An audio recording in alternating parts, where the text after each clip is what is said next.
ಎಷ್ಟು ಗಂಟೆ ತೇರಿಗೆ ಎಷ್ಟು ಗಂಟೆ? ಹಾಂ 5 ಗಂಟೆ. ವಾ ಈ ಕಡೆ ಹಾಂ ಒಂದು ಹಾಡು ಹಾಡು ದೇವ್ರದ್ದು, ಈ ದೇವ್ರದ್ದು ಹಾಡು ಹಾಡು. ನಿಮ್ಮ ಮನ್ಯಾಗ ಯಾವ ದೇವರದ?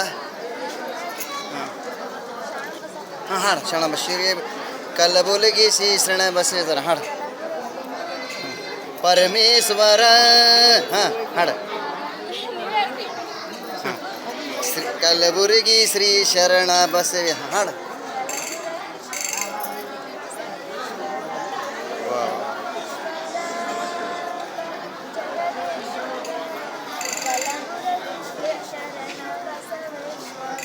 ಚಪ್ಪಾಳೆ ಚಪ್ಪಾಳೆ ಚಪ್ಪಾಳೆ. ವಾ ವಾ. ಧನ್ರಾಜ್ ಟಿವಿಗೆ ಸಬ್ಸ್ಕ್ರೈಬ್ ಮಾಡಿ ಶೇರ್ ಮಾಡಿ ಅಂತ ಹೇಳಿ. ಧನ್ರಾಜ್ ಟಿವಿ ಹೇಳು. ವಾ ಇದು ನಮ್ಮ ಚಾನಲ್ ಅದ, ಯೂಟ್ಯೂಬ್ದಾಗ ಬರ್ತದೆ ನೋಡ್ಕೋ. ಧನ್ರಾಜ್ ಟಿವಿ, ಧನ್ರಾಜ್ ಟಿವಿ ನೋಡ್ಕೋರಿ ಗುರುಗಳೇ.